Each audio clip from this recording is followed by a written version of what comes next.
This is Saved by the Bell, where real educators have candid conversations about the wins, the challenges, and the moments that make us stop and think, why are we here? And we want this place to be where educators' voices are amplified. I am Tracy Lynn, and today I'm joined here with a panel of educators, and we're going to have them introduce themselves, starting with Natasha. Hi, I'm Natasha Taylor. This is my fifth year in education, and I currently work in the alternative setting K through. All right, Jack, could you introduce yourself? Yes, I'm Jack Johnson, and I'm a retired teacher, actually retired educator. Several years of experience from guest teachers through principalship, from parochial through urban and suburban. So I've been around that for a little bit. Okay, and then we have Gwen. I'm Gwen Glover. This is the beginning of my 23rd year of teaching.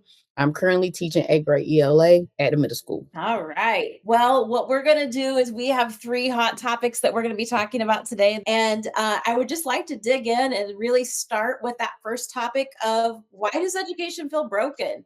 I would love if any of you would want to start the conversation out based on your experience of why you think it feels broken. I think that it feels broken because we're no longer teaching to the children, we're teaching to a test. Everything is Mhm. centered around standardized testing. They're saying no child left behind when in reality, we're leaving them all behind. We have kids that are reaching me in 8th grade that are reading on kindergarten, first grade level. There's no way they'll ever be able to read or pass or comprehend an 8th grade level test. So I think it needs to go back to focusing on the kids rather than focusing on standardized testing. I hear that a lot. I really do. Anybody else have anything? I feel like it's broken because we're making too many changes. And by that, I'm saying Gwen talked about teaching to the test. We're teaching to the test. We're not teaching the kids. Once we get a program in place, we want to switch it out.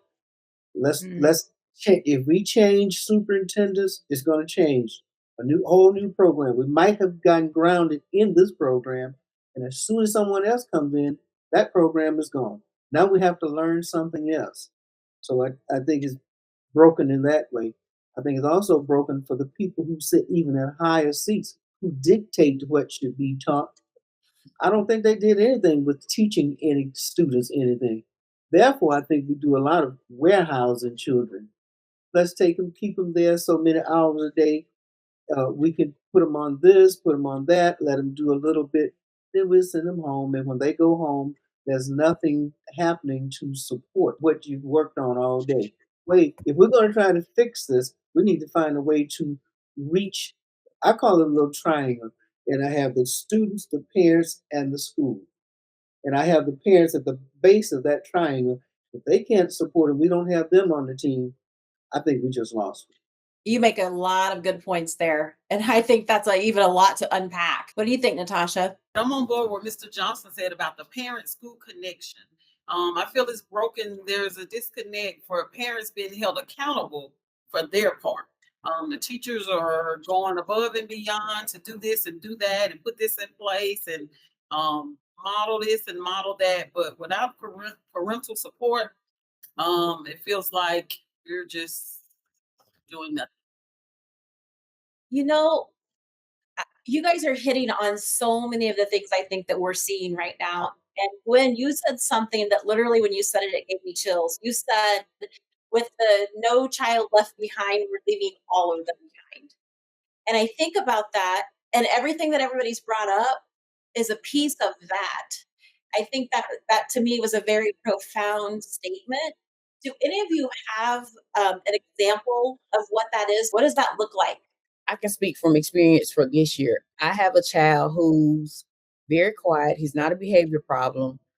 So because of his attitude or not being a behavior problem, he's been passed on year after year after year because they didn't want to fail him and he didn't cause a problem in class, so he didn't stand out. So he's like he got lost in the system. And his mom is just not realizing now because she said at the previous school that he came from, that they were telling her that he was doing good, and she just realized that my baby cannot read, and he's supposed to go to the high school next year. And I mean, if you think about the disadvantage that we have put him in, when he has to go outside of, when he graduates and he's competing against others who can read. So how do we get the community involved and the parents involved to make sure that we are reaching these kids and that the parents know where their child is in this? Well, I'll say this about parental involvement. It's going to be a very difficult situation because people, I've heard it too many times over the years saying, "Well, it's your child once he comes to the school. It's your child for X number of hours. I don't have anything to do with that." I've been in situations where we tried to have meetings. We had when I was at a middle school, we had like 1,100 middle school students there. Then when we have a meeting, we have one parent, two administrators, and some other presenters there, but no parents came to it. They said, "Well, I'm working," and I know all parents are not working at that time. There's just Right. some other reason I can find to not come to the school. Then I heard Natasha talk about how they expect you to do this, this, and this, and they don't come to support you in doing it. Then you get beat up on, and I'm going to use that term for not educating my child. I think if people come to the school, parent came in and alternative school, came in and yelled at everybody in the school, yelled at me, yelled at the SRO, yelled at the secretary and everybody. Just teach. That's what she's saying. Just teach. But we can't get that person to come to the school to find out what situations the kid has. If you have a kid who has a situation, maybe you can enlighten us to what that kid have so that we can help them out. Yeah. And I think you're right. I think it's a very difficult thing because it's hard enough to hold the kids accountable, and we have some leverage with the students because we have things that they want access to, and so we can help motivate them when they don't have their own motivation. Natasha, you're in an alternative setting. Do you have difficulty getting the parents to participate? Kids are not allowed to bring anything to alternatives. Whatever you did to land you there, there are a certain set of rules that we just don't allow. So snacks and outside items are one of those things. So I had a kid just this week. He showed up with a book bag. He had been by the gas station, had a full bag of snacks with him. So now it's my job to tell this kid that you can't have this.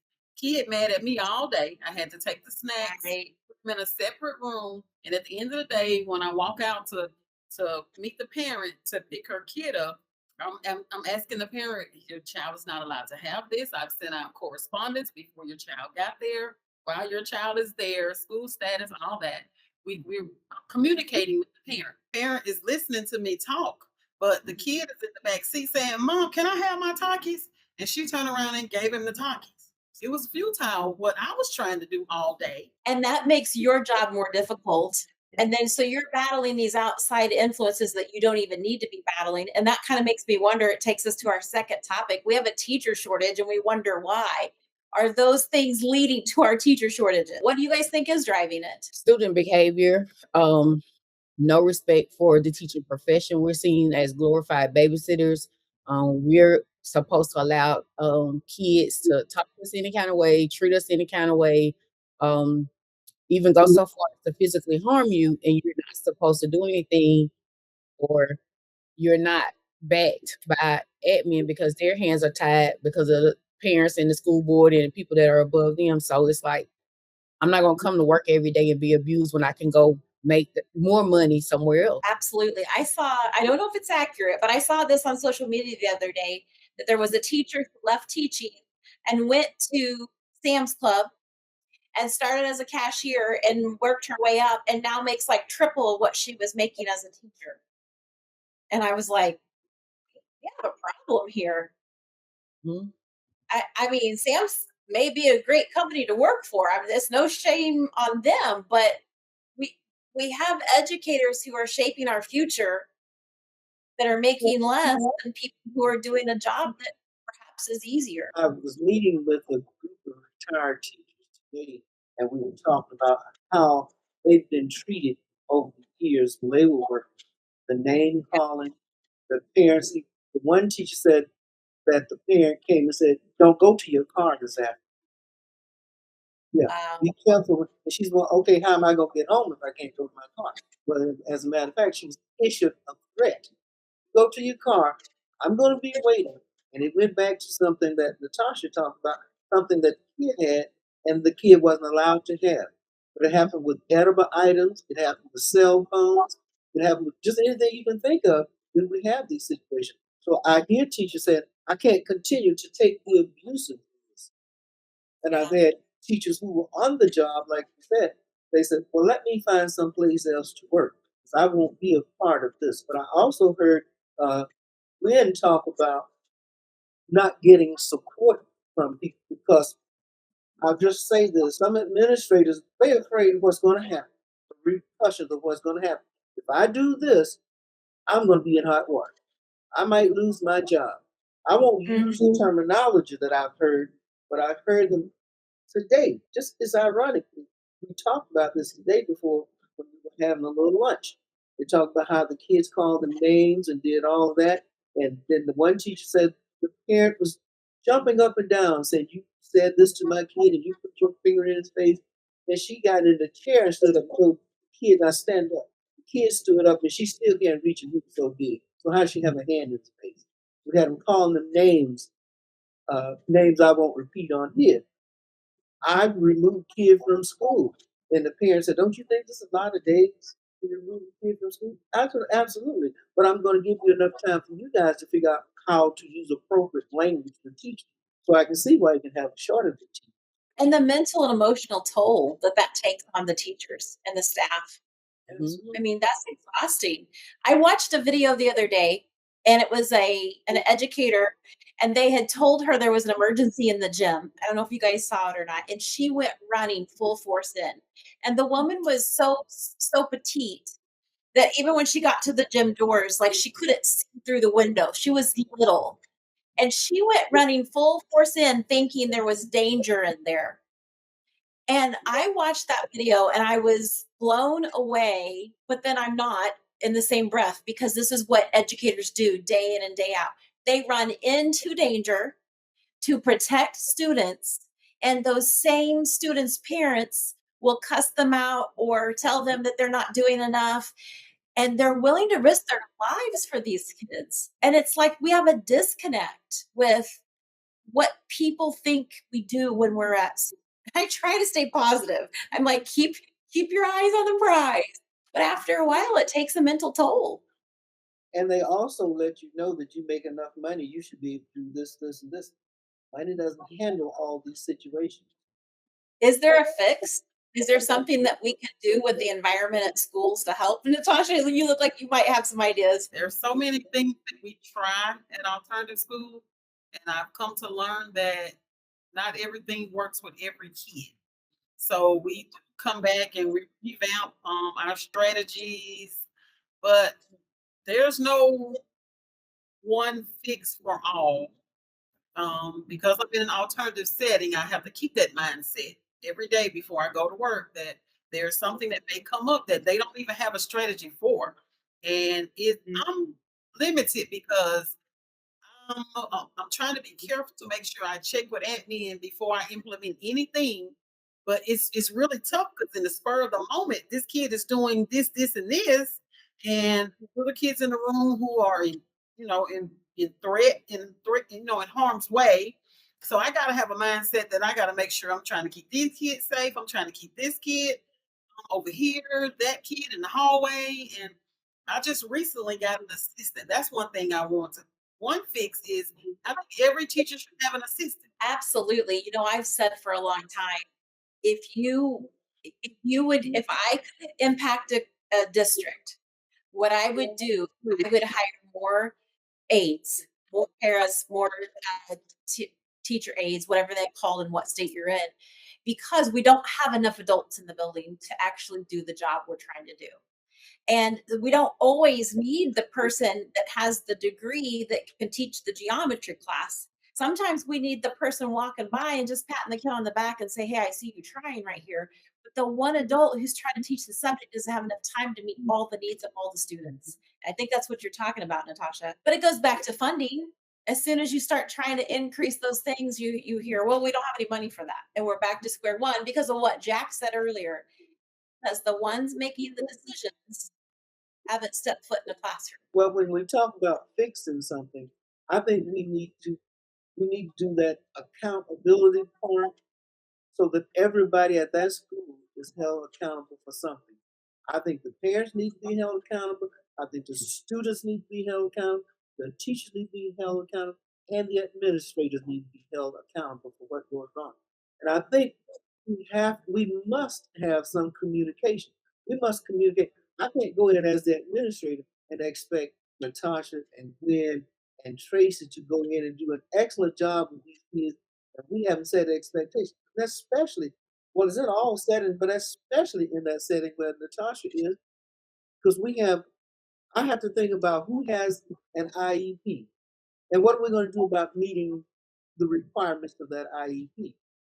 And when you talk about adding additional people, the paraprofessionals or whatever you want to call them, we need to have at least one or two in each classroom to assist that teacher with getting something done. Because one teacher can't handle all these situations. No. So our third topic that we see across the nation right now is what is actually working, but no one's talking about. And I've heard a few things within our conversation today that seems to me like they would work. Some of us know, we know what's going on. We know that things are working. We don't want to share with other people what's going on.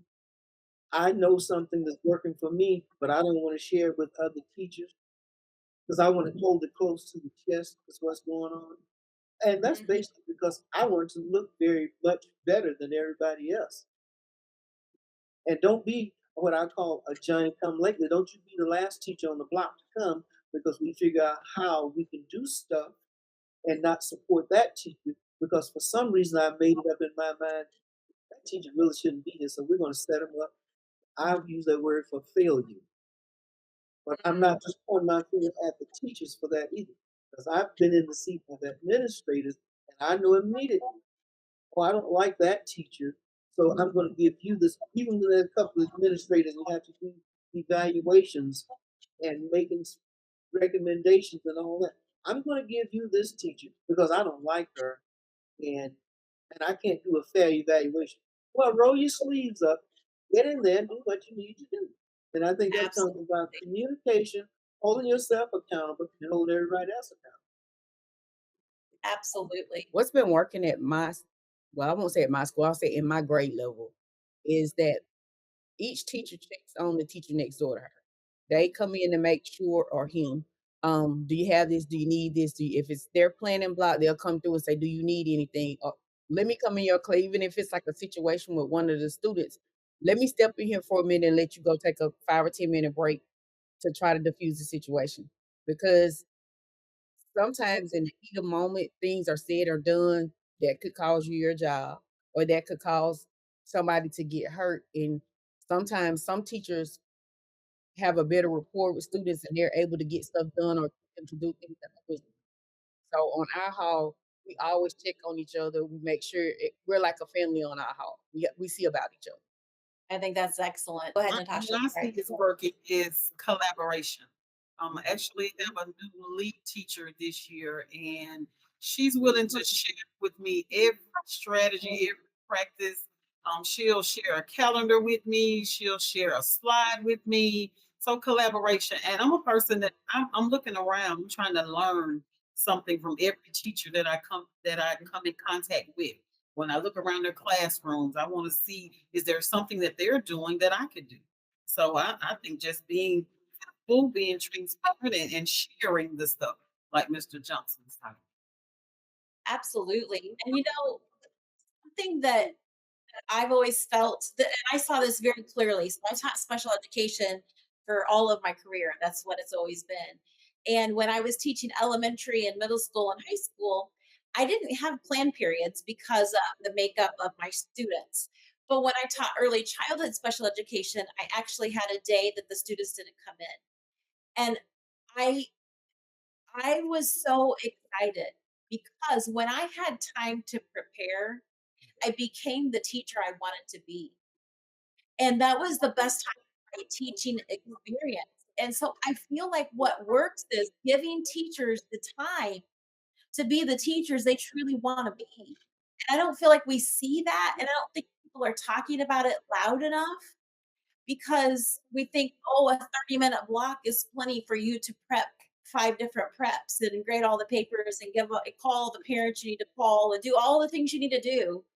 And we know it's not, but it works when we give teachers the time, when we give them the time they need to prepare, that works. And it's frustrating to me that the only time I ever had that was when I was teaching early childhood special education. Or how about this? When they do give you the block of time, they say, "Hey, we're gonna have, PLCs, or we're gonna have all these committee meetings." And so you get extra time, and then you get stuck in a meeting, and you get nothing accomplished because you're meeting to meet. So, yeah, Or I you have to go watch somebody else's class because we can't get into it. That's very, very frustrating to have Gwen go and cover Natasha's class because I can't get somebody to cover that class. Then we have to split the class and add kids and do all this and go back and forth. Constant that. That's one of the most.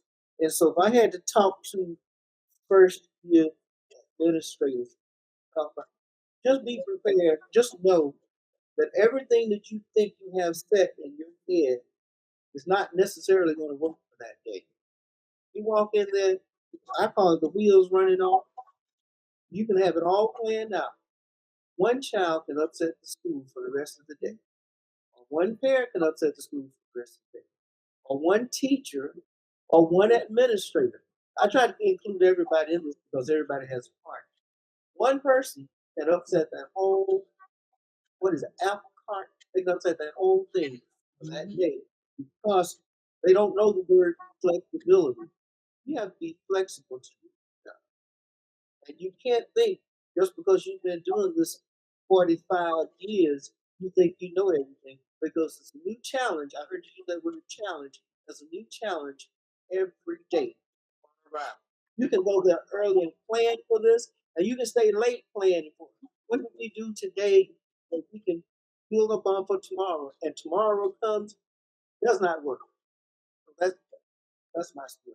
you're getting a lot of head nods from me because I think you just laid out the truth right there. That's just the reality. This week I was working in a classroom, and it is a classroom that has high behaviors, and it's kindergarten, first, and second graders who've not been in school. They're just trying to learn how to be in school, and they don't have communication. So there's a lot of climbing on furniture, throwing things. They just don't know. It's not their fault. They just don't have the skills yet. But as soon as I would come up with a remedy, screwing a shelf into the wall, then they would figure out another creative way to do something else in the room. And I was just like, "Oh my gosh, I got that shelf screwed into the wall, and now there's a book flying." So I get the book and I put it up on a shelf, and then there's a chair tipping over. And I was like, "Oh, oh dear." And like I said, I don't fault the students that I'm working with. That it's not the same as what we're talking about, where kids are not being held accountable and things, because these students just have challenges that they truly don't have the skill set yet, and we're here to teach them. But it just was representative of what Mr. Johnson was saying. Like, no matter what I did or how I stayed until 8 o'clock one night preparing for the next day to try to get the room safe enough, and they found 10 more dangerous things to do that very next morning. I have one thing I would like to share that I would share with a first year teacher. Check your district to see about teacher conferences because this is my fifth year, and this past summer is the first time that my district has sent me to conferences. I think it was kind of like punishment or whatever, but I learned so much from it.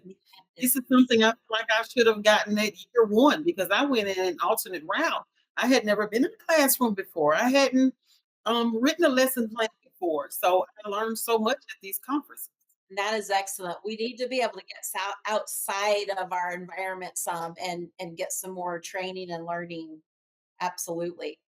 We have 50 seconds left before we're saved by the bell. Any final thoughts from anyone? Opportunity to voice what we experience and what just to hear it said out loud and collaborate with other educators. That's refreshing. Be open minded. Yeah. Be willing to share. Don't go in with, I think I know everything because I'm going to tell you right now, you don't. Don't. So, so just this whole job of education is a work in progress. Yet you have to be flexible, or you're not going to make it. And I think that that's why teachers get so frustrated with the rigidness that's tried to put into place to teach the tests and to do those things because we're working with real life people and real life structures, and they have to evolve sometimes minute by minute to keep things on track, and it can become overwhelming. So I appreciate your voice in that. Any other final thoughts? For all the teachers that are in teaching the profession right now, find you a sounding board because you just don't know how many times all three of us are on the phone trying to come up with different ways to help figure out this problem, figure out that problem. What do I need to do here? What do I need to do there?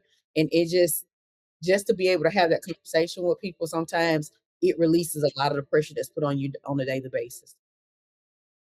Absolutely. More minds are better. Get everybody together and come up with those solutions and share, just like you guys have been talking about. Don't be afraid to share. Well, I thank you all for joining me today. I know that you had to take time out of your busy schedules, and I really appreciate it.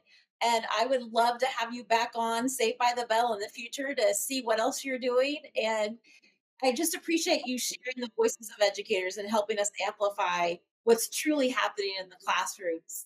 You guys have a great rest of your day and don't forget to hang in there.